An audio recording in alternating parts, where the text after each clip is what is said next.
Do y'all see how sad I already am that I have to eat these Bean Boozled this week? Let's go, y'all. Let's get ready.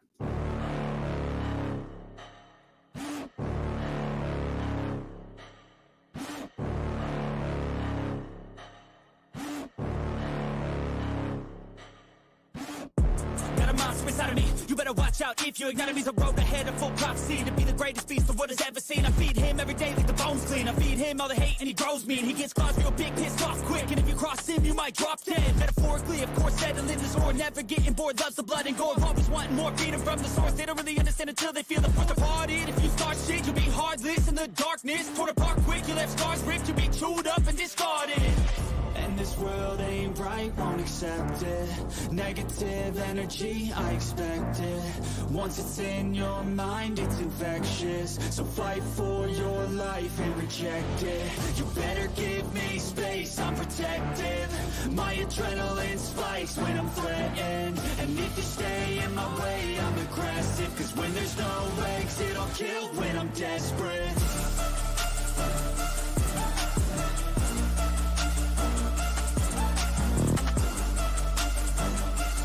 And welcome to the Golden Octagon MMA Podcast with your hosts, Matt and D Rose. Yes, welcome to the Golden Octagon MMA Podcast. My name is Matt. D Rose is on that side of your screen, and we are here to recap this past weekend in UFC. The fights were okay, but this upcoming weekend that we have to look forward to is honestly pretty bad. But in between, we do have some UFC fight news to announce, and also I get the pleasure of eating some Bean Boozled here today because I lost this week's pick champ. So we'll go over the results for this past weekend's UFC fights and announce the pick champ, and still, if you will, and I'll eat some Bean Boozled. And then for the next two segments of the news and then the fights for this upcoming weekend, I will live with the flavor of possibly rotten egg, barf, dirty dishwasher, stink bug, stinky socks. Those are the possibilities of flavors that I can have sitting in my podcast through the rest of the month. So let me get through the disappointment of, continuing to not be able to pick my nose correctly in fights at least. And then I'll eat some possibly booger flavored jelly beans. But with that being said, we appreciate all y'all for stopping by here today. Let's go through the chat. D Rose, while I'm starting to read the comments, let the people know how you've been this past week, brother. No, things been good this way. We've been getting a little bit more decent weather over here, so it's been a little bit nicer just to be able to actually go outside and be able to walk around a little bit. I'm one that I actually prefer the winter, but man, I'm not gonna lie, I'm actually looking forward to more of the warmer weather coming around so we can kind of get out and not being in the house so much as far as when we actually have a day off. But no, everything's been good this way, man.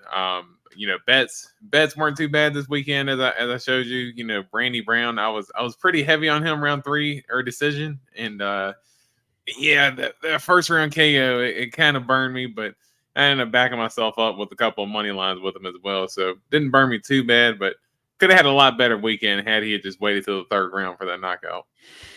Yeah, dude. On the prelims, I'm going to put it this way. If you start the fight very first prelim and up, dude, I didn't even pick a winner correctly until the Molly McCann fight, dude. That's how bad of a night I was having, dude. I was just like, Jesus Christ, dude.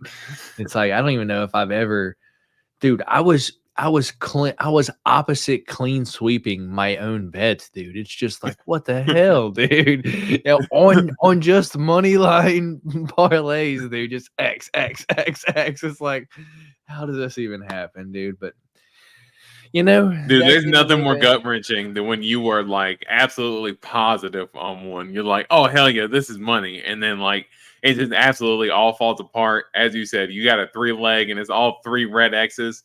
Like you just have this gut feeling, like you just feel like you just got punched in your gut. It's so deflating, man.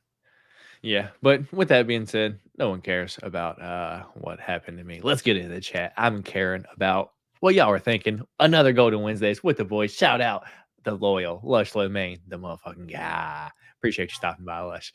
Looking forward to some bean consumption. Oh no, Austin. Man, I forgot about the beans. Oh no. Frijoles, everyone just shouting out the beans. Best duo on YouTube. Frijoles de Basura. Beans of trash. Trash beans. When we got Chavs, let's go. Appreciate you stopping by. That's all we got in here, D Rose. But with that being said, let's get into I guess the results from this past weekend, headlines and things of that nature, and then I'll eat these disgusting beans real quick. So we did have 3 different picks for the pick champ this week. Let me pull up the results for the card real quick, but we'll I guess we'll go to them after the first 2, because those were the main 2 on the card, and you clean sweep me. And I actually have an offer for you, D Rose. Have an offer for you for future, bean eating on the show, but we will get to that when it comes to it. So. Main event: Roman Dolidze versus Nasruddin Imavov. Dude, that fight sucked. I'm not gonna lie. It's like Roman Dolidze pulled the Star Poli tactic again, dude. When he just wanted to hold Imavov against the cage, dude. He held Star Poli up against the cage for 15 minutes and won that fight. And he tried to do it against Imavov, and it didn't work, dude. I was betting on Imavov. I thought he would have the power. I mean, I was betting on like Dolidze. I thought he would have the power to get Imavov out of there. Unfortunately, he didn't, dude. And there was kind of a shady head kick, but the hand on the ground, that's kind of getting old now to begin with. So I'm actually kind of glad Imavov got the dub, but dude, still, I don't think, dude, middleweight as a whole kind of sucks. I'm not gonna lie, dude. It's probably, even though my favorite fighters are like in the division, like the division kind of sucks as a whole. Anyway, what's your thoughts on the main event this past weekend, where I did pick Roman Dolidze and you did pick Imavov? Well, that is interesting as far as middleweight, because I actually have the opposite view, but I'll touch on that here in a second. But as far as a fight, I thought Imavov, I did think that he was just the more technical striker of the 2, and I just thought that I thought Roman really only had one way to win, and that was just going to really be able to try to blitz Imavov and see if he can hit him with a big shot and get him out of there. Because other than that, Imavov has pretty good defense, and I know that Imavov doesn't necessarily train with France or Sirogan and them anymore, but I know that he's trained with them in times past, and he kind of has a similar fight style when it comes to his defense and the way he's kind of in and out. So those guys typically don't get hit clean that often. And I thought he really displayed that well. And that flurry at the end of the first round, hey, look, I told you I had the over 2.5 in that fight, and that was what really saved me Saturday night, was that hitting. But at the end of that first round, man, that fight probably should have been stopped, and Herb Dean was pretty lenient with letting that keep going. And I know that Dolidze was going for leg locks, but to me, he was just eating shots. And I thought it really took until about the 3rd round there for him to get his bearings back under him, because that whole 2nd round he just spent trying to, hold Imavov in the clinch and trying to, regain his composure. But yeah, I just thought overall that Imavov was just cleaner striker.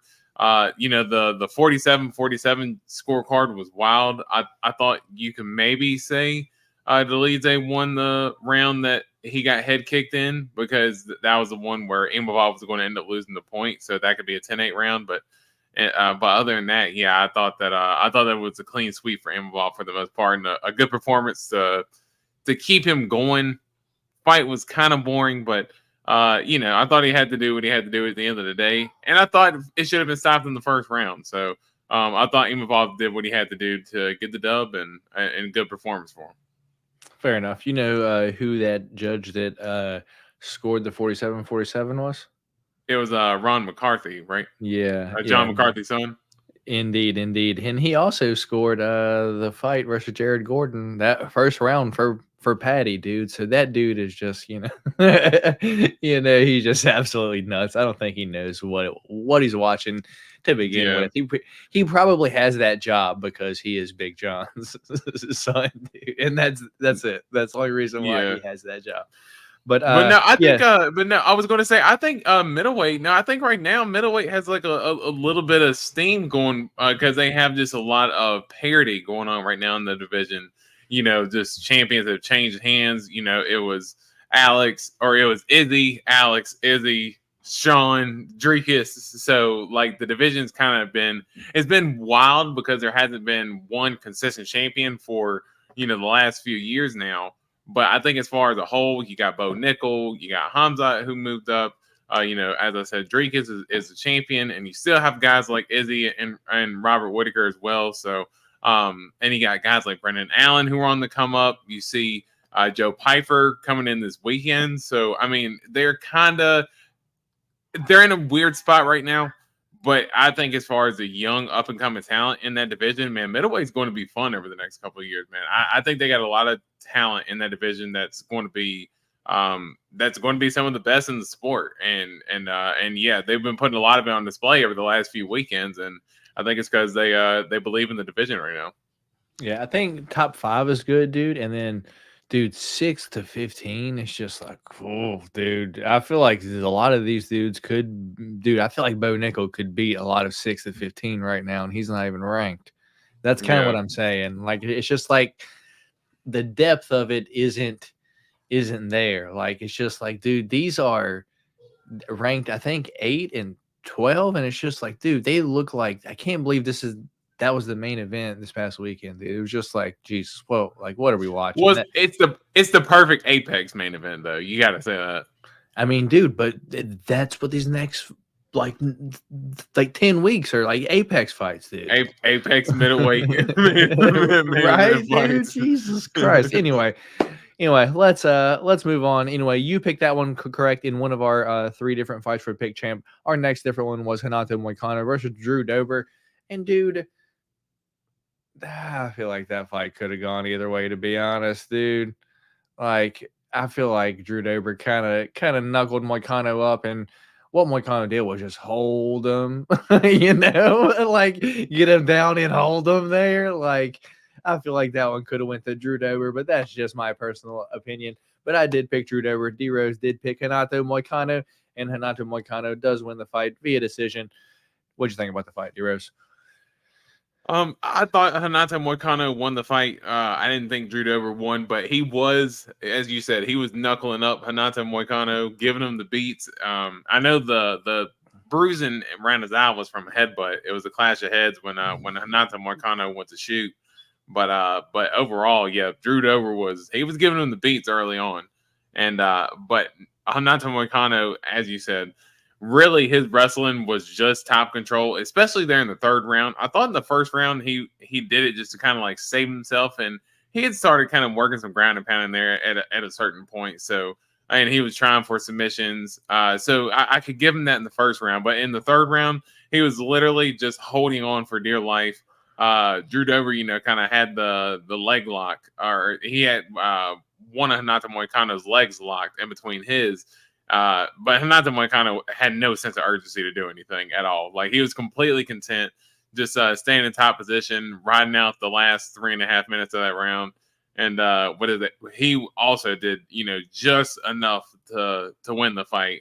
I just thought that in the 3rd round for Dober, I thought he won the 2nd, Dober, but I just thought for the 3rd round, he just ended up getting controlled too much and didn't have enough time to make a significant impact to sway the judges his way. I really thought that was the difference in the fight. Fair enough, dude. Fair enough. I don't really want to say much else about it just because, dude, like, it's like, aside from Drew Dober piecing Renato Moicano up, nothing else really happened exciting in that fight, dude. Are you interested in this Renato Moicano character, though? It seems like he's getting a lot of steam. If he doesn't fight like that, dude, like if he fights like he fought like RDA, yeah, but if he's just going to take someone down and just hold them, dude, it's like, I'm not interested in that. Well, because like the persona now, because you know how he ended up coming out after the fight and his post-fight interview and I'm everything. So subscribed to the Money Hanato Moicano. Moicano. Yeah. I'm subscribed to the Hanato Moicano YouTube channel. I don't really watch half of it because he's kind of hard to understand a lot of the times, dude. But I try. Yeah, no, I didn't know that you were a follower, but no, I'm wondering if people are going to start getting a little bit irritated with it. It seems like people are loving them now, but it seems like there's always this point where someone ends up getting very beloved and then all of a sudden they're hated. So I'm almost waiting for that kind of like heel turn for him to where all of a sudden everybody's going to be hating on him. It is a possibility that could happen. I thought Dover won, but it was close. Can't be mad at it. All right, fair enough, Lush. Can't be mad at what your opinion is. I can't. I became more of a Moicano fan after 37 F-bombs he dropped in the interview. Hilarious, yeah, dude. That is his thing now. That is his thing. Yeah, but moving on down, dude. Muslim Salad Call, Randy Brown. We know what happened. Randy Brown, first round KO, dude. But Muslim Salad Call is like 50 years old. I'm not surprised at it. I had Randy Brown straight up in my parlays if they were still live at this point, but they weren't. Anything else on this fight, Deros? Yeah, I mean, good win for Randy Brown. And I saw that after the fight, apparently he called out Michael Chiesa. So, Dude, why? Yeah. Who's he gonna call out next? Matt Brown? Oh, let me call out Court McGee next. Come back down to middleweight, Brian. I mean, come back down to fucking welterweight, Brian Barberina. Why just call out everyone like that's near the 40-year-old mark? Like, come on, Randy Brown. Nico Price, right? It's me and you, baby. Yeah, right, dude. Yeah, no. Randy Brown has always been very strategic for the most part in his matchmaking, but I will give him credit to say that he has fought guys like Vicente Luque, Jack Della Maddalena. It's just those types of guys he's never been able to get over the hump against. Whenever he's fought the tougher competition, he has fallen short. But I guess this is a way for him to kind of maybe try to crack into that top 15 because I don't think he's necessarily ever been ranked before as well. So, and I think Chiesa might still be ranked at this point. I'd have to think he's, probably lower teens, maybe 10, 12 range or something like that. But yeah, that I think it's a smart call out because we know Chiesa's striking is absolute boo boo. Do you want me to tell you what's going to happen? That fight will get booked. Michael Chiesa will pull out, and then Kevin Holland will step in, and we get Randy Brown versus Kevin Holland. Damn. Yeah, that would be a good one too. But I think Chiesa already retired there, right? Like after the Kevin Holland fight, no. I don't think he ever necessarily said he was done. Or at least I don't remember him ever saying anything. Okay. But yeah, he very well may have, but I never saw anything where he said, and I just saw where Randy Brown said that he had called him out. Yeah, dude. Yeah. Anyway, it is what it is. Natalia Silva, dude, round 1 was kind of close. I was like, round 1 could go either way, and then Natalia Silva just turned it up round 2 and round 3, dude. And I actually messaged you this after the fight, dude. I bet Natalia Silva would probably beat Valentina right now, dude. She'd probably beat Manon Fiorot right now, dude. She might be your champion right now, dude. This girl is so damn good, dude. Who is beating Natalia Silva? And what'd you think of the fight, brother? Which I know what you're saying, but I do think, once she gets matched up with a little bit of the top competition, because Vivi was, as you said, that first round was a little bit close, and the whole time Natalia Silva was fighting on her back foot, and Vivi isn't the most technical with her footwork, kind of chasing girls down like that. But you get up there towards the top, with Grasso and Valentina, and girls who know how to cage cut and stuff like that. Yeah, I think that's going to be I think that could potentially be rough for her. But overall, yeah, her striking, yeah, she's very well just clean. Just the way she's still able to kind of back up and still able to land just like these brutal tough shots, just pinpoint shots. Her kicks are just nasty, she whips him. Honestly, she kind of throws kicks like freaking Benoit Saint Denis. Like the way he just like spams those kicks. Like, dude, her kicks they're snapping, they're fast.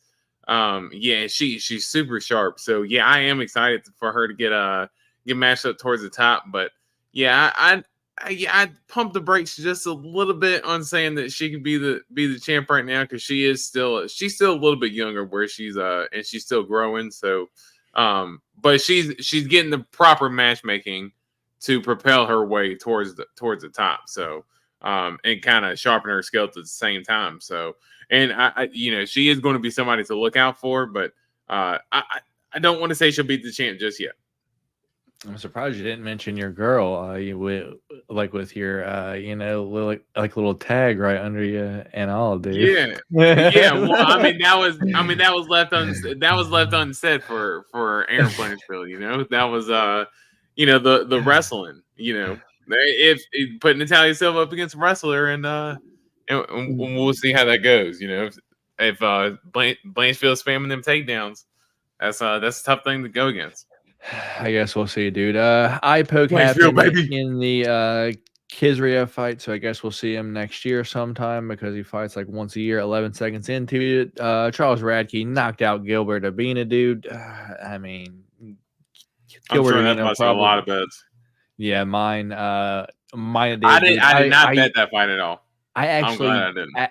Like all my bets had already fell out, so I chased with Molly McCann by sub, Gilbert Urbina straight up, and I think a few other ones. So that fell out right after. Like I chased, like I was able to hit like a plus 1,000 and then like lose like the minus 200.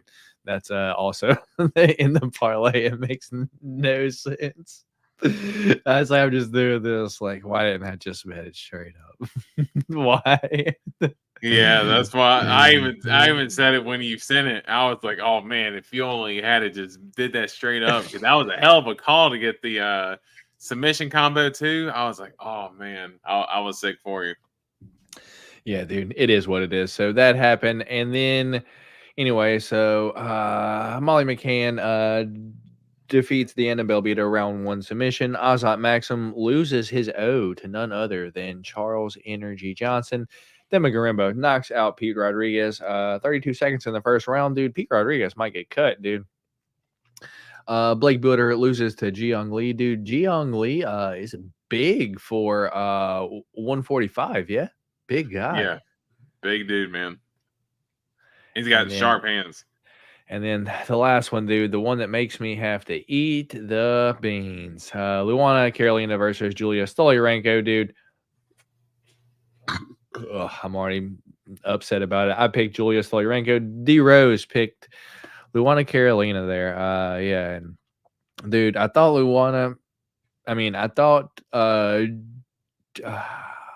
like the Julia had a chance round 1, but after that, dude, it like she was close round 1 with the armbar, but then after that, dude, she just kind of fell apart. And Luana took over and got the 3rd round TKO.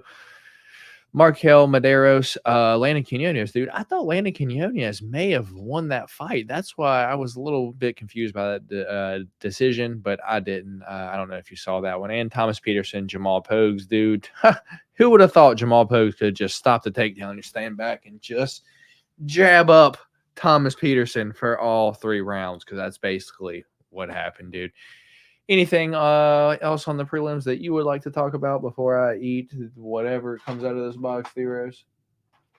I'd like to see Molly McCann. I'd like to see her back. I know a lot of people like to give her and Patty a tough time, and I don't want to say I'm the biggest Patty fan per se, but I like Molly, man. I always liked her personality, and I like that. I don't necessarily think that she's ever like strived to be this champion. Not that Patty has either, but people really give Molly a hard time, and man, she's just a fun fighter. Like when she came out there, I mean, she's looking for the spinning elbows to get the knockout, and just for her to kind of, evolve her game, and, for her she went out there, kind of brawled a little bit, was getting hit a little bit, and was landing big shots on Belbita.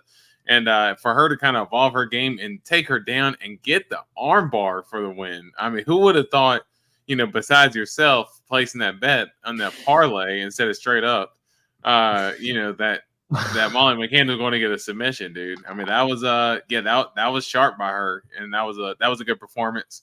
And I'm excited to see what she could do at 115.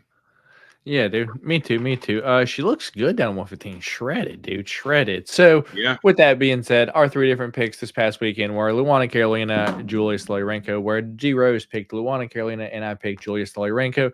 Drew Dober versus Hanato Moicano, where I picked Drew Dober. D Rose picked Hanato Moicano, and Roman Dolidze versus Nasruddin Imavov, where I picked Roman Dolidze and D Rose picked Nasruddin Imavov.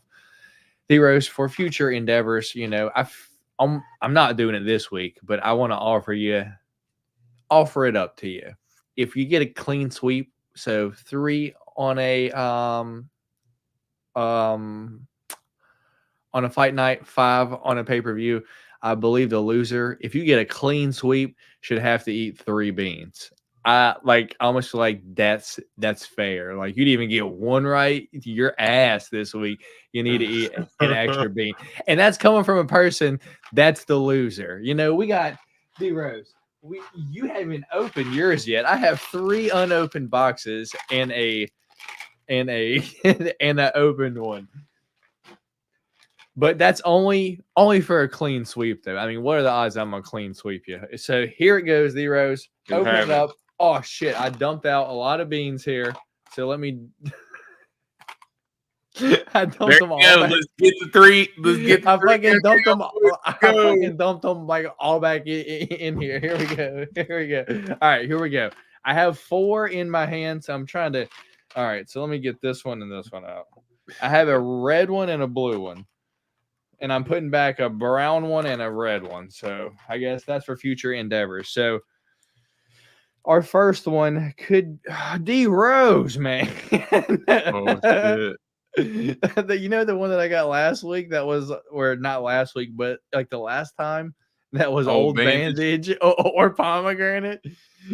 And guess what? Here we go again. Oh! So our first one here. Let me full screen so you guys can see this. Let me change the title too, because what are we doing? We got to eat the beans, baby. Eat the beans. This color. Eat the beans. I believe it's one of these top 2 that my finger is over, which is Old Bandage or Pomegranate. So here we go. Set that right back there. I have the blue one here. The blue one might not be too bad. It'll be toothpaste or raspberry, so I'm not too upset with that one. I'm hoping, I got the bad one out of the way last time that tasted like an Old Bandage. I got my trash bag here in case I need to throw up. But here we go. Old Bandage here. Let me get D Rose pulled back up here. Here we go. Old Bandage or Pomegranate.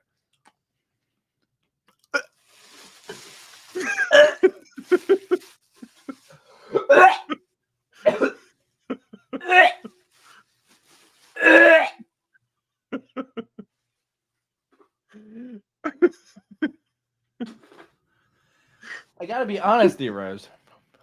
It's not that bad. I thought my chances were. Oh my god, dude. I thought my chances were higher. I'm like, I can't get. Oh my god.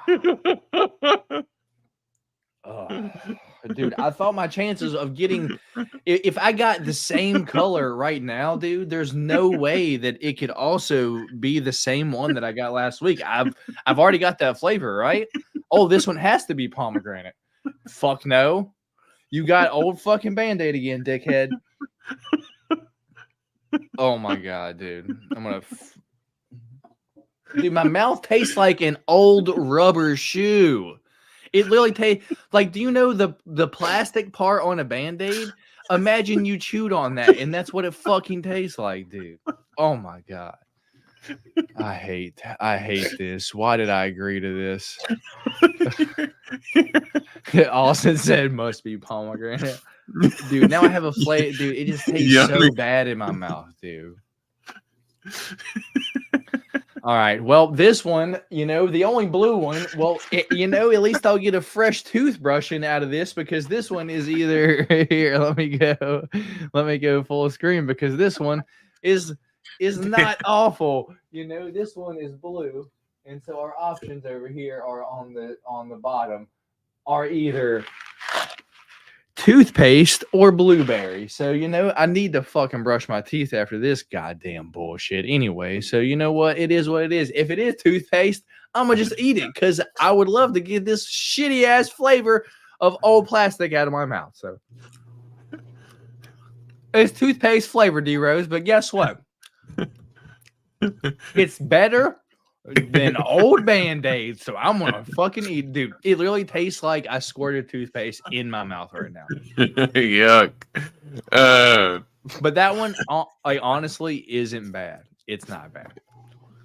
Yo, somebody needs to send you like a box of Band-Aids.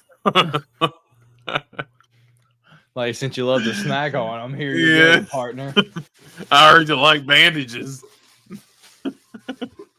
Dude, I fucking spit on an old Chick-fil-A cup. It looks gross. Disgusting. Dude, come on, man. What are we doing? Dude. Elementary school? Look at my lunch. Well, glad that's over. Glad that is over. Yeah. Oh, I don't even know what that emoji is, D-Rose. What's that? That's a Band-Aid. Oh, that is a Band-Aid. Yeah, all right. Well, I got two bad ones this week, D-Rose. I didn't even get lucky like I did last week and get one good one, one bad one. I got two bad ones. Well, the toothpaste one isn't really that bad, but dude, what are the odds that I got the Band-Aid one again, dude? Like, come on now, dude. Like, I was under the impression that it would be one of each one of these. Like, not just, hey, here's a fucking bunch of them. Figure it out, I thought it would be one of each, but nope. Here's gonna be about 5 bandages and then one of the other flavors. Dude, what are the odds that a person gets one of these that every one of the flavors in it are bad? Like every one, just terribly flavored, just all the bad flavors. Zeros. My goal is to not have to eat anything bad anymore, dude. Because honestly, if I have to eat dead fish or rotten egg, dude, I might literally throw up what I had for dinner into this bag. Luckily, that's not happening. I'm just able to gag and calm myself down because that shit tastes fucking awful, dude. I don't recommend. I'm about to throw up that Chick-fil-A chicken sandwich. Nah, I had what's called shout out 80/20 Burger Bar in Norfolk, Virginia. They're pretty good, pretty solid burgers. A little expensive, but solid burgers. Free plug. Anyway, yeah, glad that's over. Let me chew up the rest of this toothpaste jelly bean I got in my mouth. And do you still have any bandage taste left over? Is there still any bandage residue left on your tongue? My mouth literally tastes like I just brushed my teeth. Nice. You know what? Not terrible. Not bad. I'd be able to settle for that over the bandage. So you made out well, but not necessarily because you still have bandages. Yeah. You still had the bandages, so you didn't necessarily make out that smooth, but the at least the second one was better than the first one. Yeah, I got to talk to that groundhog dude because that's some bullshit.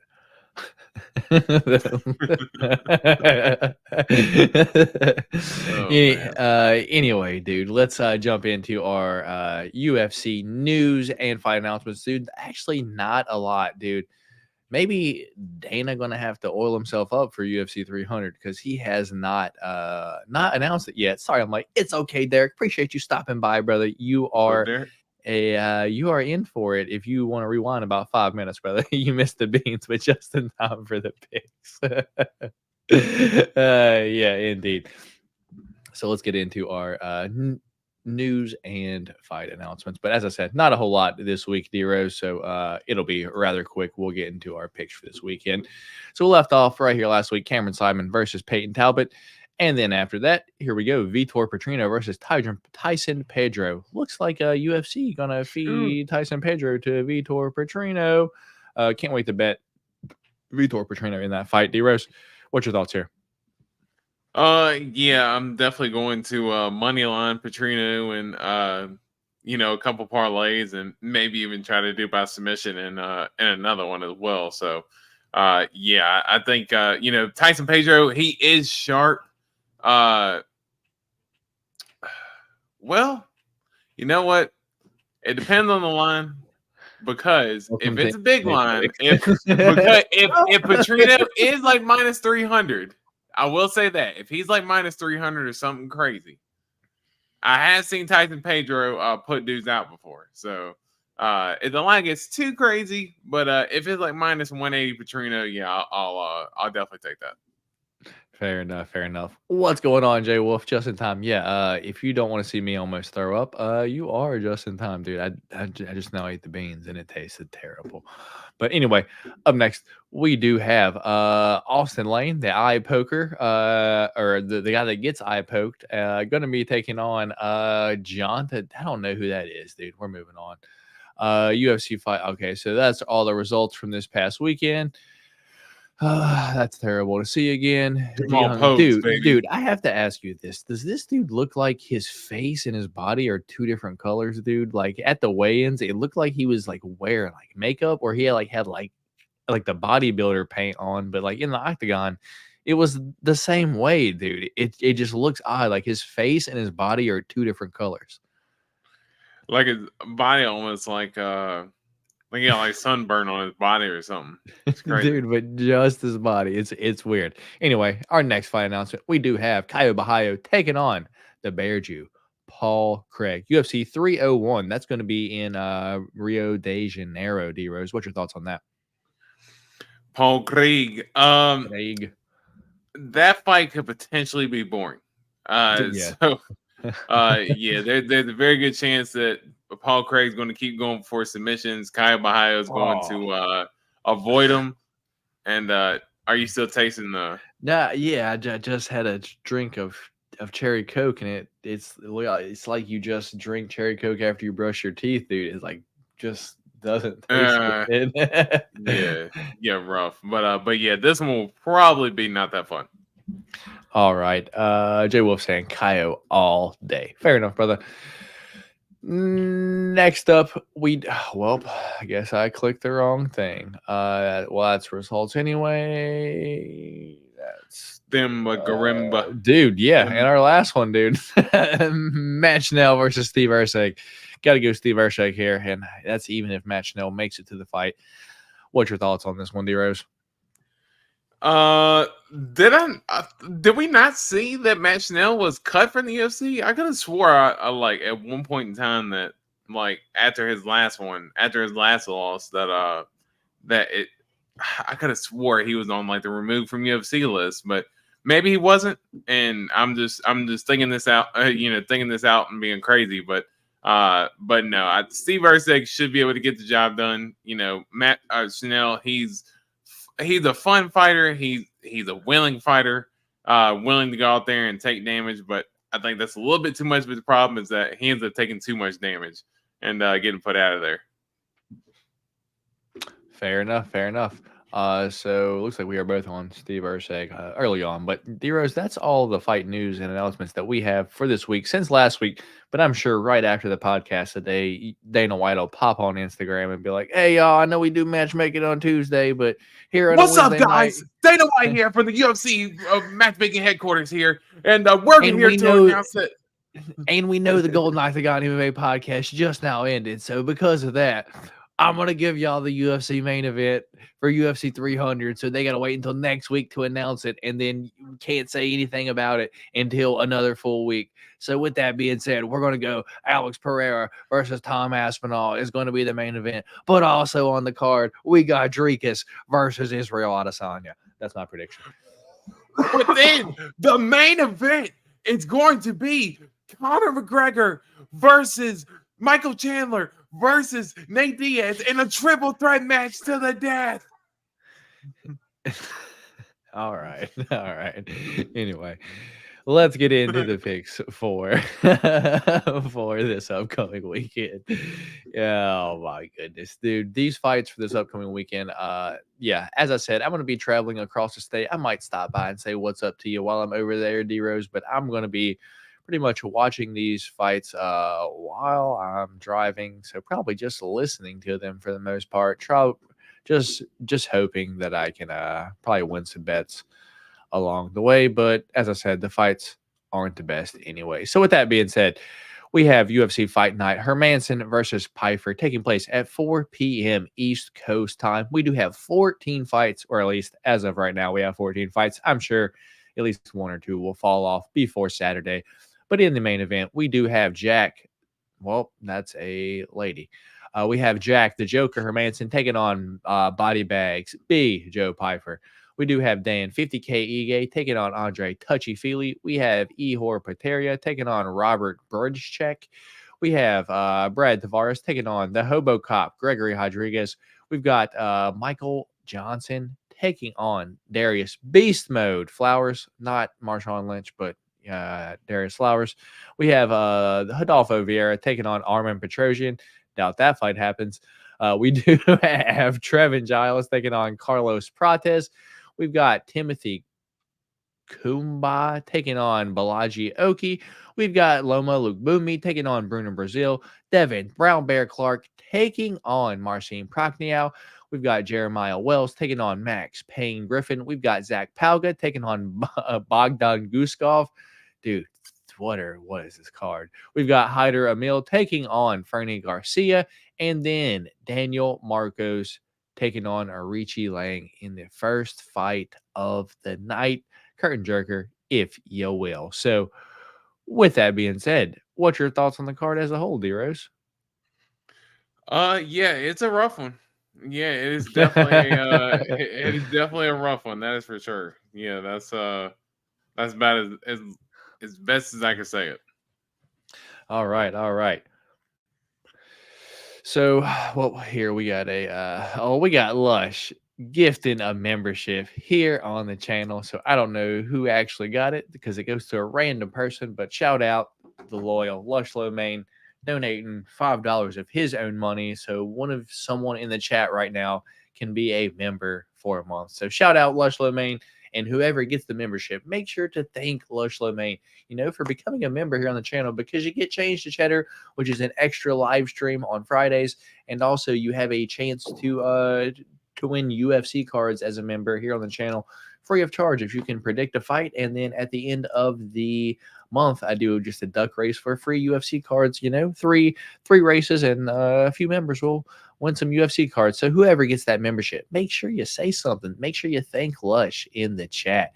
And it looks like here we go. Jay Wolf got the membership. So he is lucky enough to get the membership. I know Jay Wolf, dude, like Lush was in here. I think he gave away 3 memberships like the other day, trying to get one like the J Wolf, and he just couldn't get it to him. It just went to other random people. So J Wolf ended up getting it, and yeah, there we go. So that's what's up. Appreciate it, y'all. We got the best chat. So anyway, first fight of the night, D Rose, Daniel Marcos versus Arichi Lang. 15-0 for Daniel Marcos, and the Mongolian murderer Arichi Lang is 25-11-0. Obviously, Daniel Marcos has won all 5 of his last 5 because he is 15-0. And let me log into my FanDuel real quick because, Sorry. Here we go. Currently, odds for this fight are Daniel Marcos is a -265 favorite, as Arichi Lang is a +200 underdog. Daniel Marcos, 30 years old, 5'7", and a 69-inch reach, while Arichi Lang is 30 years old, 5'7", and a 69.3-inch reach. What an odd way to say your reach there. So it looks like odds closed up a little bit since these opened up, D-Rose, but I got to go Daniel Marcos, but it's only because I think I'm maybe reading into this too much, but Arichi Lang was he the one that got, yeah, he got snoozed by Ayman Zahabi. But before that, dude, he had never been like knocked out or anything. And dude, he got snoozed early in that fight. And I just think ever since then, I've just maybe kind of wrote Arichi laying off the Mongolian murderer, if you will.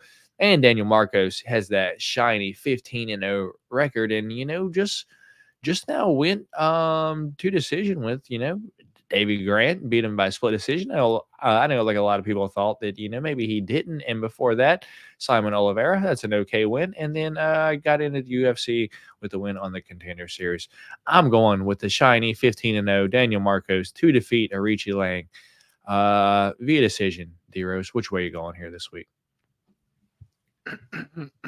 Yeah, so I do think that this one's a little tough to call. Arichi Lang, he's always a fun fighter, but I do think kind of similar to you that I do think that maybe I hold that as a hobby loss over his head a little bit, but I also think at the same time, Daniel Marcos coming off that Davey Grant fight, I thought Davey Grant won that fight, if I'm being honest. So I don't know if either of them are kind of coming off of their best performances, even though I know that Arichi Lang is coming off a win over Johnny Munoz, but I think for what Daniel Marcos has showed us so far, he does have sharp striking, and Arichi Lang, he can be hit. His defense isn't the greatest, and I think like I said, up for Daniel Marcos to kind of add it up on the scorecard. I don't think he's going to get a finish, but I think he gets the decision win here. I think we'll go Daniel Marcos.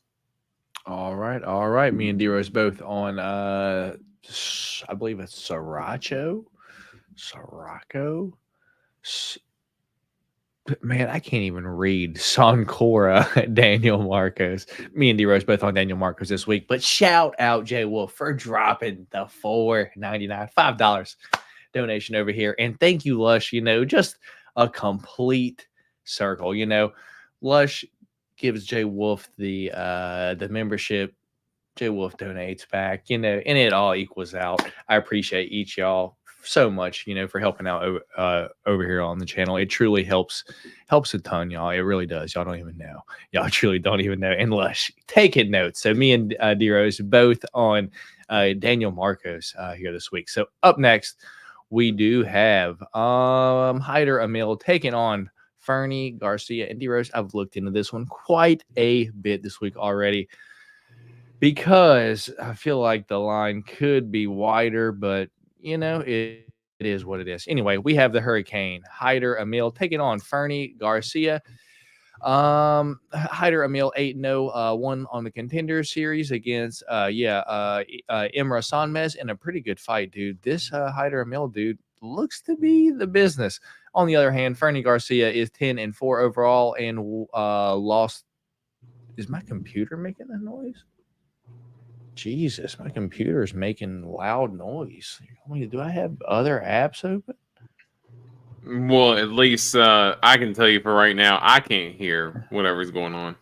Oh, Jesus. All right. Well, hopefully we're all right. Anyway, so currently odds for this are, or I don't think, Fernie Garcia, 10-4 and lost 3 of his last 5. All 3 were UFC fights, dude. He won on the Contender Series and just lost 3 in a row, D-Rose. So not looking good for old Fernie Garcia. Currently odds for this are my plus 148 for Fernie Garcia and a minus 192 for Hyder Amil, dude. Whoa. Yeah, dude, odds for this open the opposite way, dude. Odds for this open minus 245 Fernie and plus 185 Hyder. And then now it's minus 192 Hyder and plus 148 Fernie. Interesting. So odds completely flipped there. Anyway, Hyder Amil, 33 years old, 5'10" and a 70-inch reach, while Fernie Garcia, 31 years old, 5'7" and a 67-inch reach. D-Rose, Hyder Amil, I suspect, is probably going to just take down Fernie Garcia. And, dude, he's got solid submissions. And, last fight, Fernie Garcia fought the Japanese kid. What's his name? Rinya Nakamura, dude. And that kid, he's got power and he's a good wrestler, but I'm not sure how good his subs are. On the other hand, Hurricane Hyder Emil puts the pressure on you nonstop, goes for takedowns, but also chases subs, and I believe has quite a bit of submissions on his record. So we have a decision win, we have KO punches, split decision, KO, and split. Yeah, so he was in Bellator as well, but I do think he at least chases subs quite a bit. So with that being said, I am going Hyder Emil to win this fight, and a sneaky little play. Might be playing Hyder Emil 2 or 3 submission because that's what he goes for. But if not, probably Hyder Emil 3 or decision is probably my smart play for the week. D-Rose, which way are you going here this week? Yeah, I'm not going to act like I know as much about Hyder Emil, but I just from what I've seen from Fernie Garcia, the dude's tough as an old leather boot, but it seems like he's almost getting kind of fed to the getting fed to the wolves here. 3 fight losing streak. You end up losing this one. Probably pink papers are calling for you. But the only thing that I hate about picking against fighters in this situation is that sometimes when their back is against the wall is when they end up responding the most. So that's the only thing that's got me a little concerned with picking Hyder Emil. But I should also probably throw this out as well. So Fernie usually fights that at 135. He's actually taking this fight on short notice up at 145 as well, D-Rose. Yeah. So that's why I was going to say it's a featherweight, and then they had him listed as a bantamweight, so that makes sense. But yeah, I would have to say Emil here, but yeah, again, it's hard to bet on someone who's on a 3-fight losing streak when the job's on the line. So I'm not doing it confidently, but we'll say Emil here. All right, me and D-Rose both on Hyder Emil this week. Yeah, probably not. This card as a whole probably isn't one you should be putting too much money on, especially this next fight right here that we have the High Chief, Zach Palga, taking on Zvarvich Bogdan Guskov, dude. 6-2 for Zach Palga, 14-3 for Bogdan Guskov. Currently, odds for this are -140 for Zach Palga and +110 for Bogdan Guskov. 35 years old for Zach Palga, 6'2" and a 76-inch reach, while Bogdan is 6'3", or I'm sorry, 31 years old, 6'3" and a 76-inch reach. I'm gonna keep it short here, D-Rose. Bogdan, we saw what he looks like against Volkan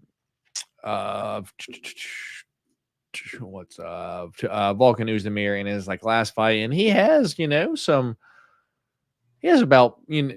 throws heat, and he could hit someone. And Zach Palga is someone that we've known to not have the best chin in the world, dude. This fight's going to go either one of two ways. Is it going to go round 1 knockout for Bogdan? Is he going to knock out Zach Palga, or is Zach Palga going to control Bogdan for 3 rounds and maybe get him out of there late, or just in reality ride out a decision like he did with Jordan Wright? I'm going to let you make that decision first, D-Rose. Which way you think this fight goes? So this fight's a little tricky because you can make the argument that neither fighter is that great. No, you don't have to make any argument. Neither one is that great. Yeah.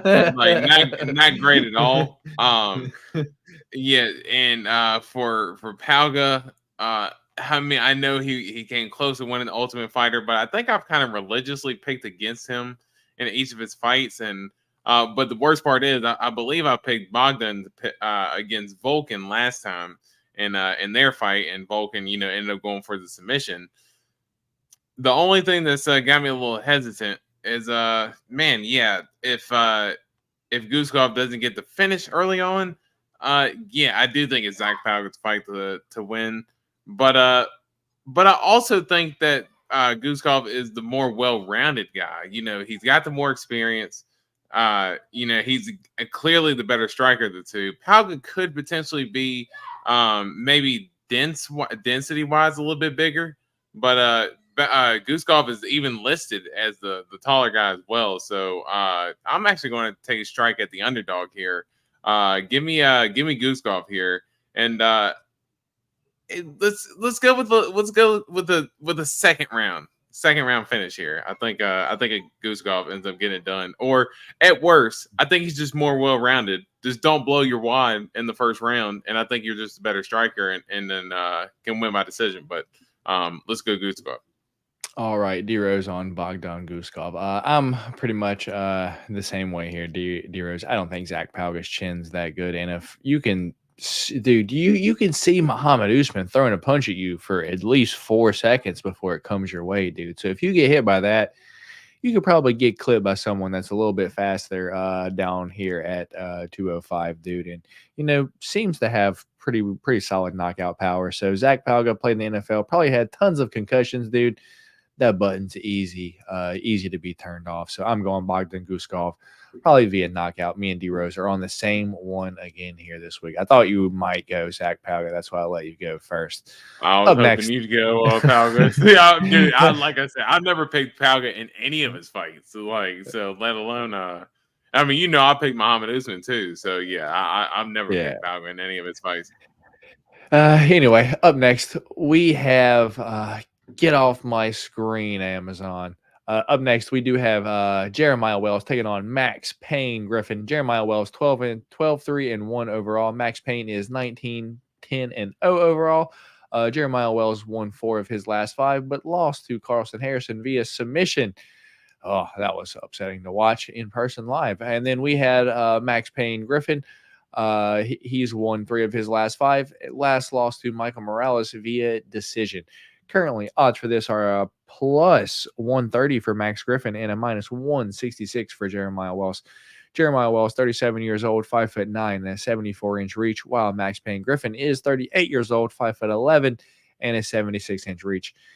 I'm going to keep this one rather short, D-Rose. We have 14 fights to go over. I think Jeremiah Wells is going to end up wrestling Max Griffin. If this is on the feet, it's going to look not pretty. Max Griffin going to be way quicker in and out, and going to be able to clip Jeremiah Wells. Jeremiah Wells needs to grab Max Griffin, take him down, hold him there, maybe get a ground and pound, but I'm going Jeremiah Wells to win this fight via decision. Which way are you going here, D-Rose? Yeah, I pretty much agree. Yeah, I think Jeremiah Wells, I think he's got the power to hurt Max Griffin, and we've seen Max Griffin get finished as well. So don't rule that out. If he's able to, end up kind of pressuring Max Griffin to the fence and kind of looping one of those big overhand lefts, Jeremiah Wells has the power to put him out.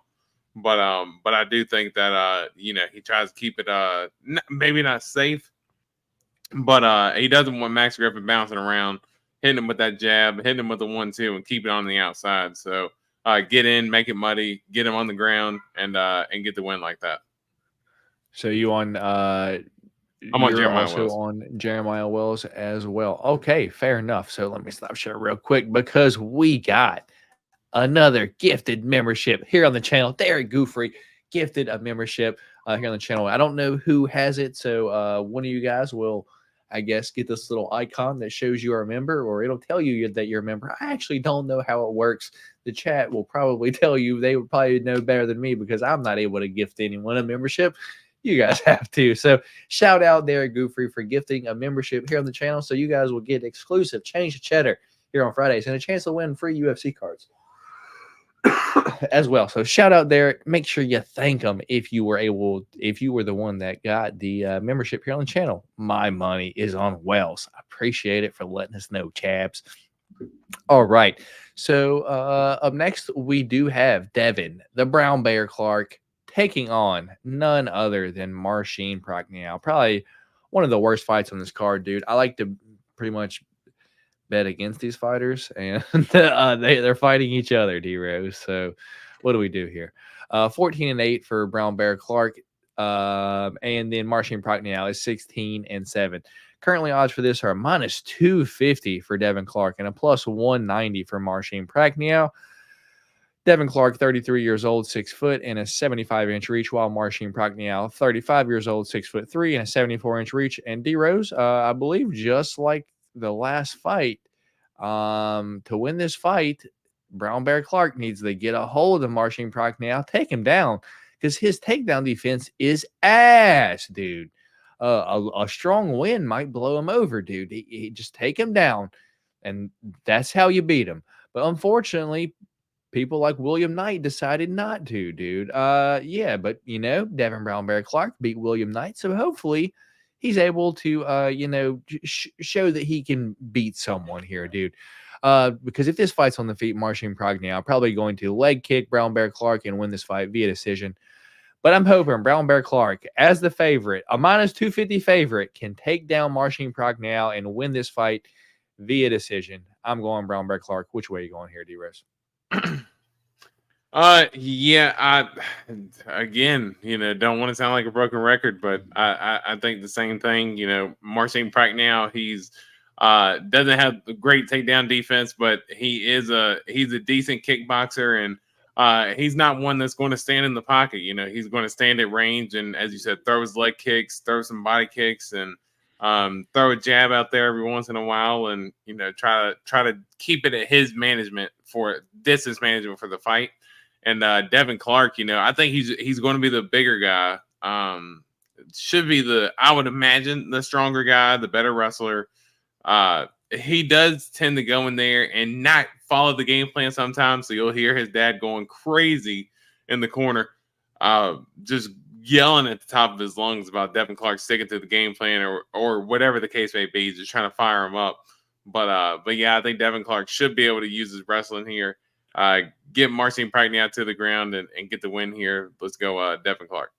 All right, me and D-Rose both on Brown Bear, Devin Clark this week. And Derek Goofrey let us know that Jim Card Collecting, getting the membership. So I'm sure if he sees it, he'll be like, hey, what's this? Because Jim Card's always in here too. So I'm sure he will enjoy that because he's in here quite often as well. Good shit, Derek. Indeed. And Marcin is straight ass. Yeah, that's kind of how it feels. And we got Derek thanking Lush. All right. Next fight, we might have a different pick on one of these fights, D-Rose. But we do have a ton of fights, dude. This one, it's kind of throwing me off a lot, D-Rose. We've got Loma Lukebumi taking on the special one, Bruna Brazil. Loma Lukebumi, 8-3 overall, won 4 of her last 5. Bruna Brazil is 9-3-1 and also won 4 of her last 5. Only loss was to Denise Gomes via knockout, dude. Loma Lukebumi's only loss was to Lupi via wrestling. Unanimous decision. Currently odds for this, D-Rose. Minus 260 for Loma Lukebumi, plus 196 for Bruna Brazil. Loma is 28 years old, 5'1", and a 61-inch reach. And a little nugget of information, she is no longer training at Bang Tao Muay Thai. She is training up in Canada with Jazz Duvicius, trying to increase her wrestling ability. But anyway, Bruna Brazil, 30 years old, 5'6", and a 65-inch reach. D-Rose, these odds, I feel like should be flipped. And I feel like Bruna Brazil, the much lighter on the feet, the much more in and out fighter.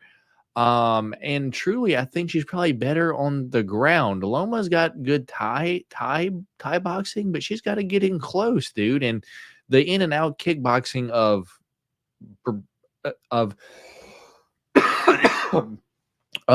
like fucking Bruna Brazil, I believe that can give her issues with the in and out movement. And I believe Loma could be chasing Bruna Brazil around the octagon a whole lot of this fight.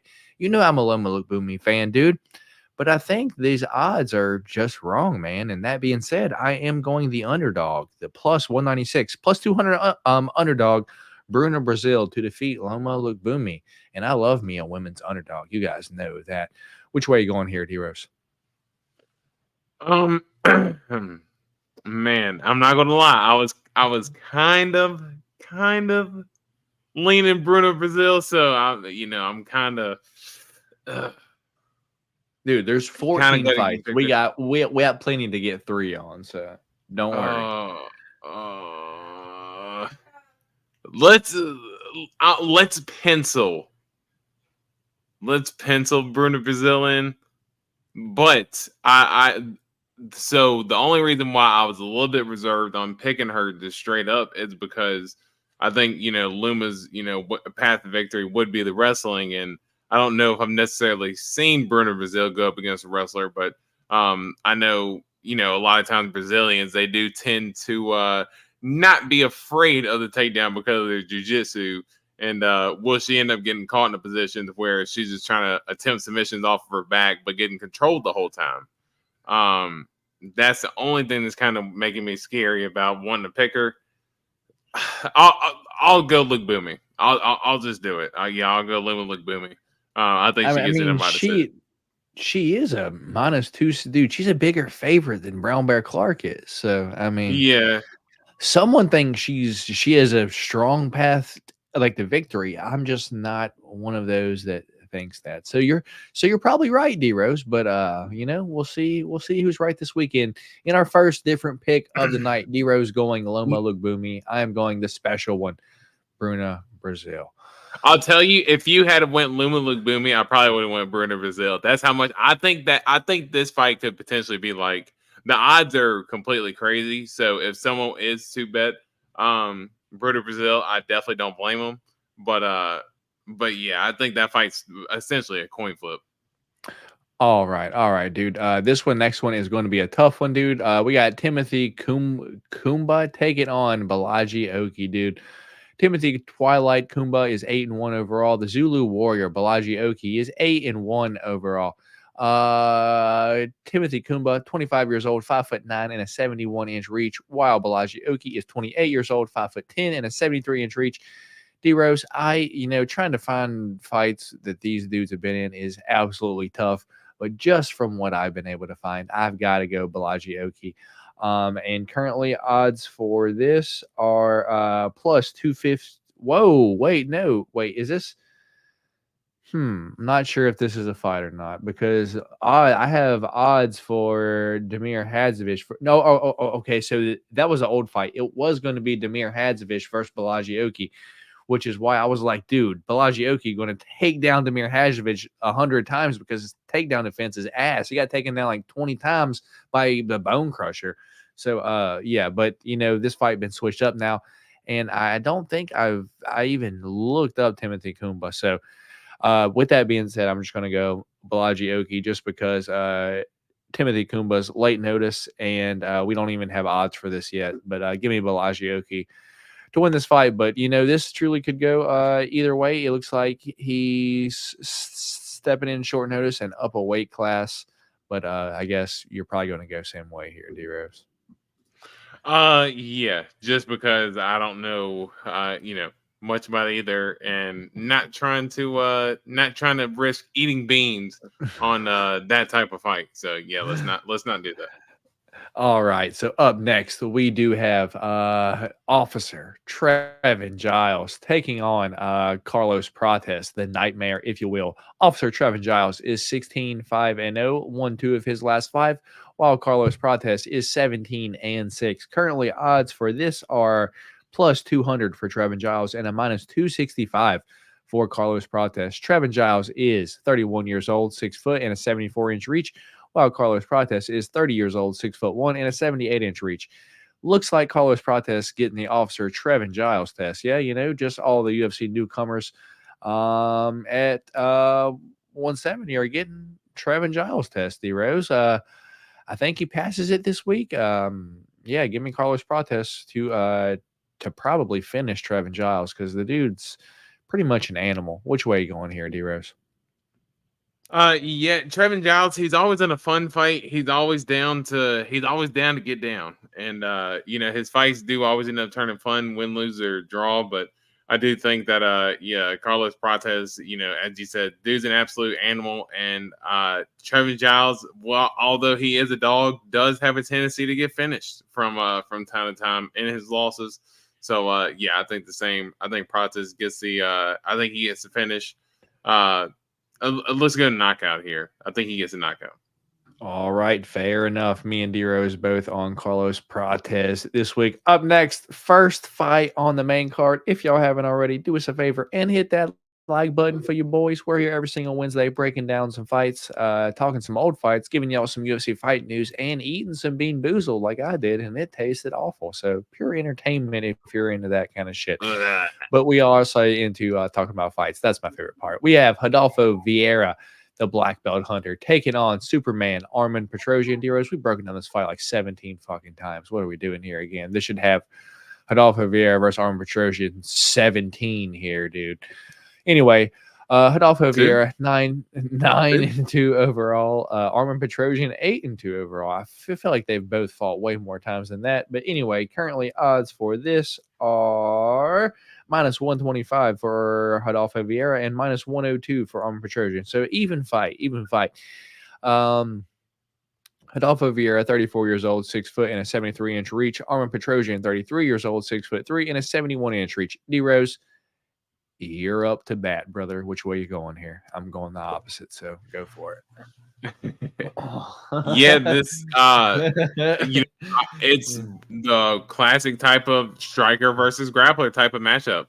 Vieira, we obviously know how dangerous he is with his jiu-jitsu, and if he gets anybody on the ground or just if he gets anybody's back, he doesn't even have to necessarily take it to the ground, but he's dangerous everywhere. And Armin Petrosian, good kickboxer, good footwork. He's good distance management. He does keep his fingers out a little bit. So Rodolfo Vieira, do be careful for that when you're going in for the takedown. But I think that Rodolfo Vieira's big thing is that he doesn't have great takedowns. Like his transitions on the ground are absolutely lights out. Like as soon as he gets it on the ground, I'm like, oh yeah, it's just a matter of like 15 seconds before he submits somebody. Because he's like butter when he's on the ground, and he works well on the ground, obviously, but I just don't know if he really has a great path to get it there. I think Armin Petrosian is just a little bit more well-rounded striking, obviously. And I just think he keeps on the outside, ends up using his jab, his kicks, doesn't let Rodolfo Vieira get too close. Rodolfo Vieira is tough as hell, so he's not going to get finished here. I think Petrosian takes it to a decision, but let's go Armin Petrosian here. All right.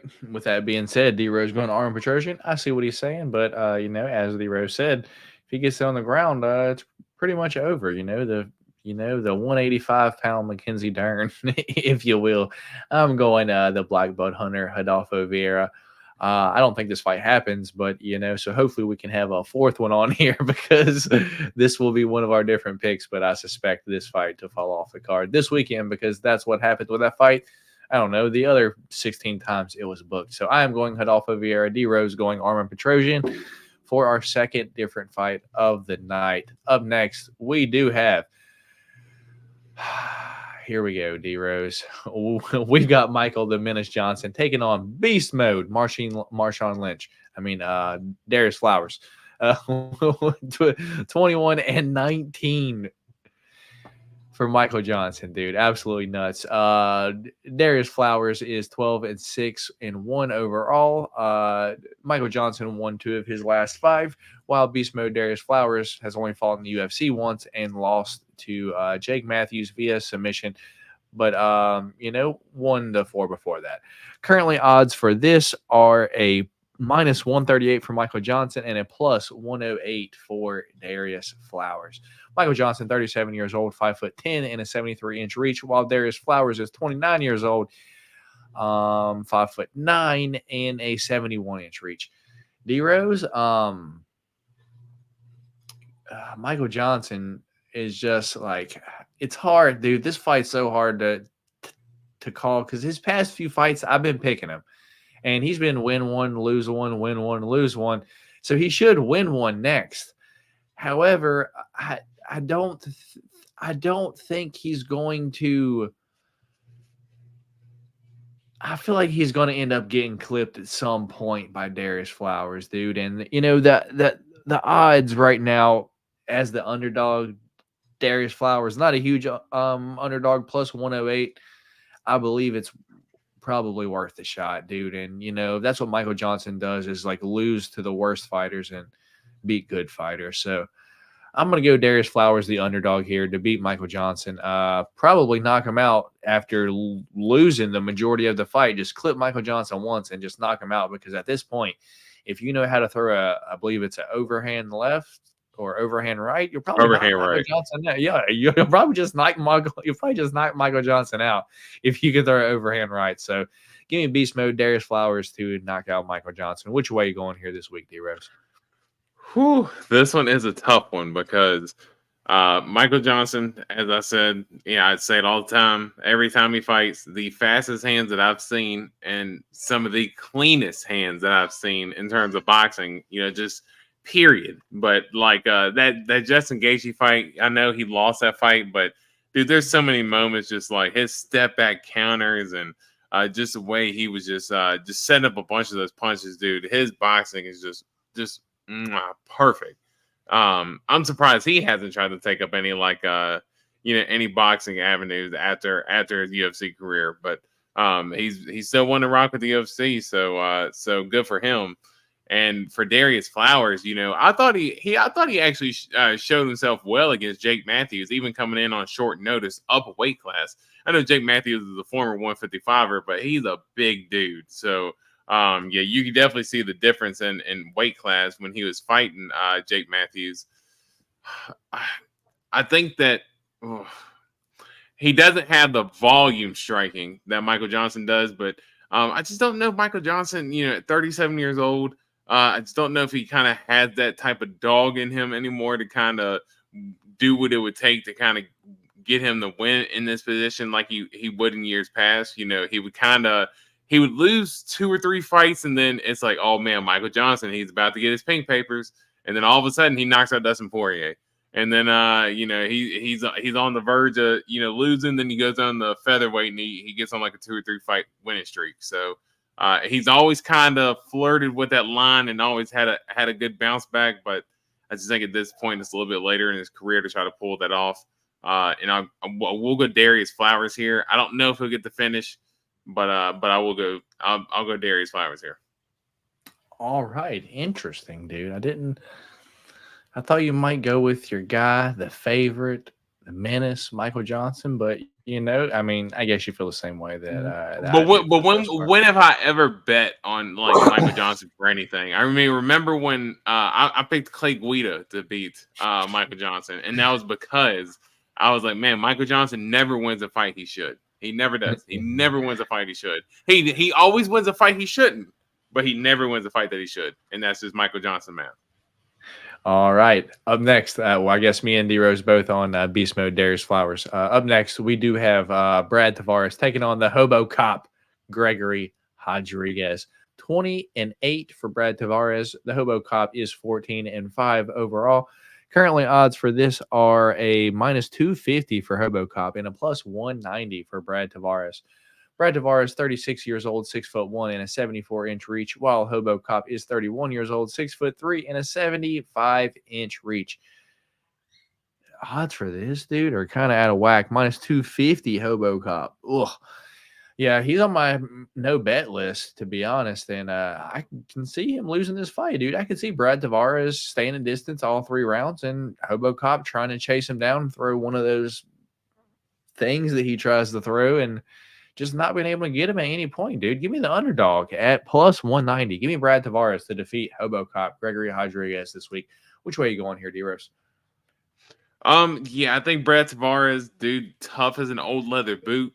I mean, that dude, he's very tough to finish. I mean, I know he has been finished before, obviously, but if you go back, notoriously in his career, he's very tough to get out of there.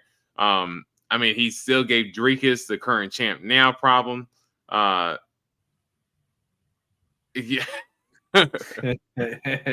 Silent Six, you are my guy, man. You are my guy.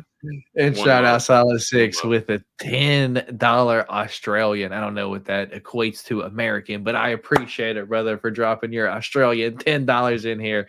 I thought that was D-Rose's favorite menace. One love, Silent Six. One love. You're always my guy. But no, I think Gregory Rodriguez.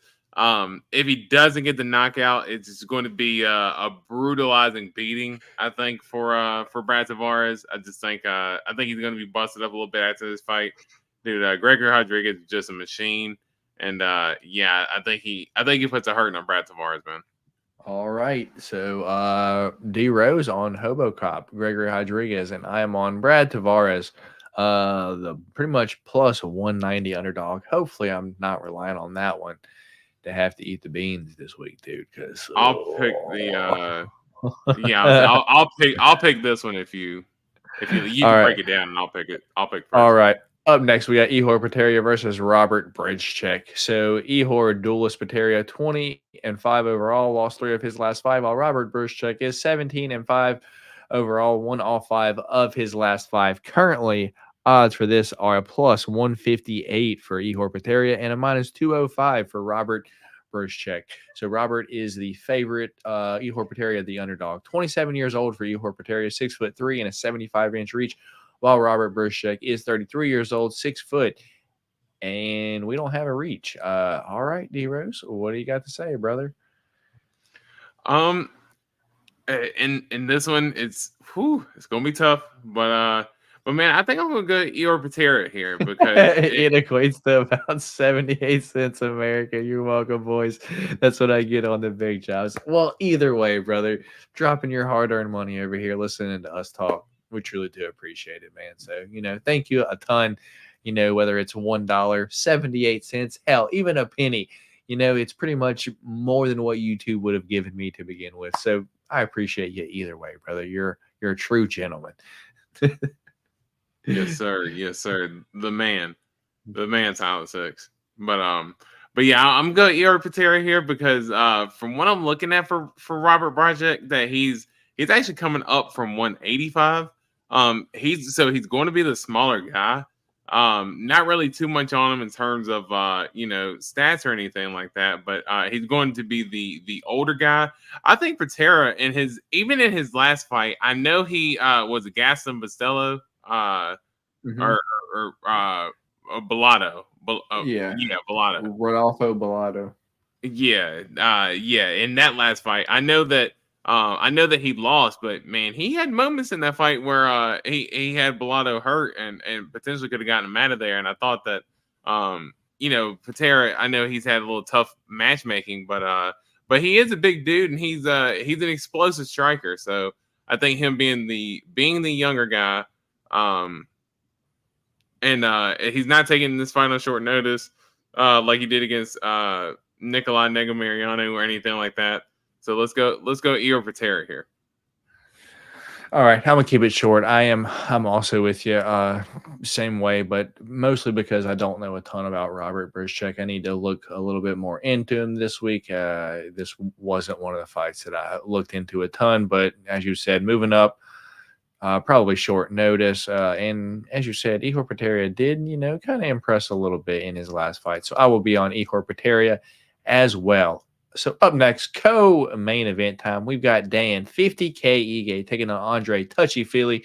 Dan 50K Ige is 17-7 overall, won 2 of his last 5, while Andre Touchy-Feely is 23-10 overall and won 2 of his last 5, lost 2 of his last 5, and a draw, or I guess no contest, that accidental eye poke against Daniel Pineda. Currently, odds for this are a minus 184 for Dan 50K Ige and a plus 142 for Andre Touchy-Feely. Dan is 32 years old, 5'7" and a 71-inch reach, while Andre Feely is 33 years old, 5'11" and a 74-inch reach.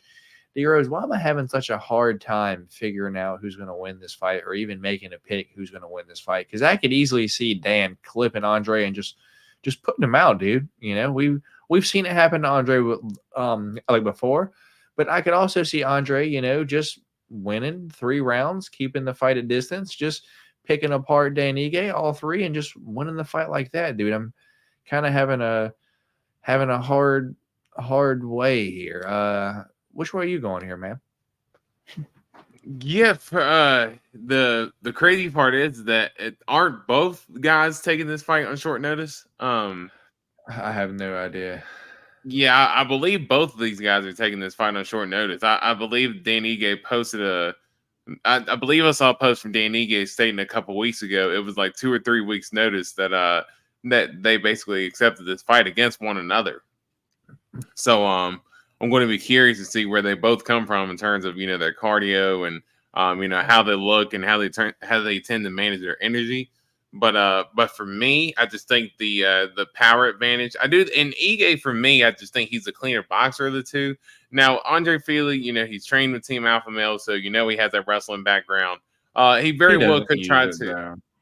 Yeah, but he has in the past. He loves to get in there and get into a scrap. Andre Fili is always going to go in there and want to get into a scrap, and I think that's what UFC fans have tend to love about him over the years. But he does have that wrestling background, and he can use it from time to time. And there is a path of victory there against Dan Ige with that. But I don't know if he's as well of a polished wrestler as maybe like a Mazar Evloev or anybody like that is that Dan Ige is going up against. And I just think Dan Ige, the cleaner boxer and the more power. I don't know if he necessarily gets Andre Fili out of there, but I think that you do see big shots landed from Dan Ige. I think you see Andre Fili get busted up pretty good. I think it ends up being a fun fight, but I do think Dan Ige comes out on the other end of that, the winner here. So let's go Dan Ige. All right, dude. How many different picks do we got so far? I believe we have 2. Oh man, it's this one, and I know we're both picking Joe Pyfer on the next one. Yeah, you're gonna pick Joe Pyfer on the next fight. Yeah. All right. Well, I almost to make it 3, D Rose. I will go Andre Fili here, but strictly to make it 3, I'll go the underdog plus 142 dog Andre Fili, dude. Yeah, dude. So he's got a path to victory, though. Wait, hold on. So did you go? Wait, no. I think we already had 3 different ones, dude. We got Hobo Cop, Brad Tavares, right? Were you on Hobo Cop? I'm Brad Tavares. We've got Hidalgo. Oh, you were Brad Tavares. Petru. Yeah. Oh wow. I'm sorry. I did not even hear you. Yeah. Wow, all right. Cool. Yeah. So we already have 3. I kind of feel the same way. I kind of think at some point Dan Ige is going to end up clipping Andre Fili and putting him out of there, dude. But I could easily see Andre Fili winning, an easily 3 round, just staying a distance, picking Dan Ige apart as well. But I think at some point Dan Ige finds the chin and gets Andre Fili out of there. So I am going Dan Ige to knock out Andre Fili. Me and D-Rose both on Dan 50K Ige. And I'm sure Lush will clear us up. Okay, yes, sir. We got 3 already. Yes. You're taking everything I worked for, man. I was just confused because I didn't want to be forced into like a whole nother pick. But at the same time, it's like I feel like Dan Ige is probably going to win this fight. But if we only had 2, then I would have went Andre Fili. All right, so me and D-Rose both on Dan 50K Ige this week. So last fight, main event of the night. If you haven't already, please do us a favor and hit that thumbs up button. And if you haven't already, and you know anyone that enjoys MMA content and they want a little, entertainment on a Wednesday night, show them the channel. Hit us up. Share it with someone that you know. We would greatly appreciate that. Get your boys interested in some MMA. But anyway, we got Jack the Joker Hermansson taking on B Body Bags Joe Pyfer. 23-8 for Jack Hermansson, 12-2 for Joe Pyfer. Jack Hermansson won 2 of his last 5, alternating wins and losses, while Body Bag Joe Pyfer won all 5 of his last 5 and 12-2 overall. I don't remember if I said that. Currently, odds for this are plus 210 for Jack Hermansson and a minus 280 for Body Bags Joe Pyfer.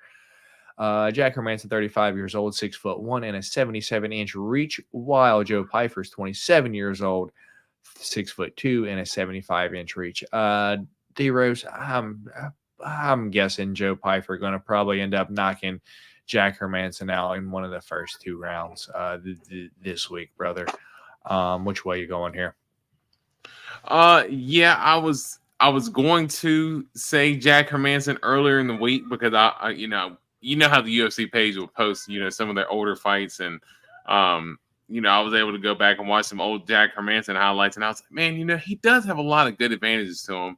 But then, I think about his losses, Jared Cannonier, Roman Dolidze, guys like that. Whenever guys, Marvin Vittori, whenever guys have been able to put Hermansson on his back foot, it's kind of when he's at his worst. And going back and watching some Joe Pyfer highlights, man, that dude, he is an absolute truck.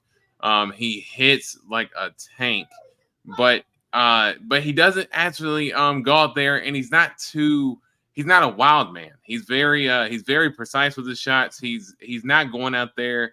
I don't want to steal the Izzy line, but he doesn't throw an ope. He really does aim and fire, and he lands big shots, calculated shots.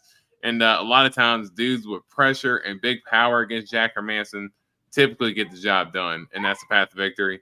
So, I think Joe Pyfer as well gets a knockout. I'd say probably late second round. But yeah, I think Joe Pyfer gets a knockout. Last time Joe Pyfer fought, he won me about $500, dude. Cashed the Joe Pyfer via sub. I think round 2 sub too, which was even crazier. Yeah, he's a dog, man. Yeah. So that is all the fights. Our predictions, every single one of the fights. Probably shouldn't bet on a lot of these this week, but I probably will be because I'm a degenerate. I know D Rose is as well. You love a little sprinkle here and there. Just believe me, I'm always sprinkling. Y'all believe me, we always sprinkle a little something. Hey, and plus, I'm trying to load up a little bit on Saturday so we can try to turn this into a big cash out on Super Bowl Sunday. So yeah, believe me, I'm going to play at least about play anywhere between $30 to $50 this weekend, but not too crazy. All right. You guys, shout out Lush for obviously keeping track because he is the absolute man of this most weeks. If we have more picks, it's really hard for us to keep track of it. And this guy right here just is the absolute man for keeping track of all this, So shout out Lush Lemaine, an absolute gentleman, and giving away memberships here on the channel. Just, what more could you ask for a channel member? Lush is absolutely that guy, a moderator here on the channel, and, just an absolute gentleman. So you guys pick different on Loma Luke Boomy versus Bruno Brazil, Rodolfo Vieira versus Armin Petrosian, and Brad Tavares versus Hobo Cop Gregory Rodriguez, dude. So looks like I have underdog, and I guess Armin Petrosian. That one's about even. Money.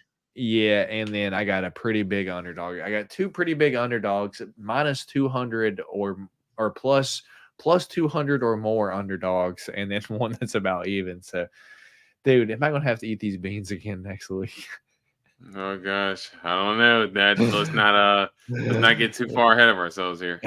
All right. So with that being said, those are our 3 different picks for this week. And D Rose, I'm going to offer the invitation. If you clean sweep me from now on, it's 3 beans for a clean sweep. What we're doing. I'm terrified, dude. I hope for the rest of the year that I do not have to even think about opening that box. I still have it in the Amazon packaging sitting upstairs. I'm like, I hope I don't have to open this bitch for the rest of the year. So I don't even want to look at it. Don't nothing with these beans with me. I ain't looking at them. I just want to make sure I can keep these wins going, man. All right. So for right now, two beans a week. That's what we're going for. But maybe after D Rose eats a few, he'll realize that, you get over it in 5 minutes and you just carry on without the show, dude. If your last one had been Old Bandage, believe me, you would still be like, dude, I gotta stop doing the show.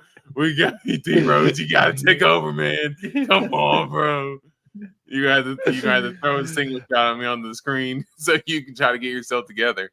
Oh, goodness. You lucked up with toothpaste there at the end, but if it had been toothpaste, then Old Bandage, you'd have been in for it. Hell yeah. Well, it is what it is. We got Colton saying banger card this week. I don't know, brother. Hope you're joking.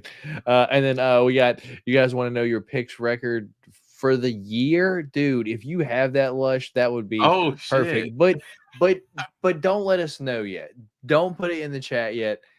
Keep it until maybe midway through the year. We'll see how we're doing, and then at the end of the year. Well, I like to tally it by like the month. Like the month of January just passed by. We kind of check in, maybe once a month or so, just to say, hey, All right, here's all how right, the month of all January. right, all right, Lush. All right, Lush. Give it to us, dude. I'm terrified, Yeah, dude. I'm gonna be like, my picks, dude, are gonna be like fucking 10 and 35, dude. 10 and 35 is gonna be my picks for getting right, dude. Dude, It's I don't know. absolutely nuts. Yeah, it has been it's been a rough run for you so far, but I think that'd be cool. Just so like at the end of February, the next time we come on the podcast, the first March podcast we do, hey, this is how the updates are after February and so on and so forth. I'd like to get a little update because I'm not gonna lie, half the time I'll lose track after the first week. So for Lush to know all that, yeah, that's a good track, man. I try to keep track, dude, but once again, after the first 2 weeks, it's like, oh man, there's there's so many fights. There's so many fights. All right, here we go. It's hard enough to keep up with my bets, let alone our picks. Yeah. Like sometimes I'm not gonna lie, like the bean eating has kept me sharper on the where the pick champ status is at. But there were times last year where I forgot where the pick champ status was at. Like I was like, oh shit, like did you get it? Did I get it? Or whichever the case may be. Now this year, the beans, yeah, it's got me a little bit more in tune with who's up top.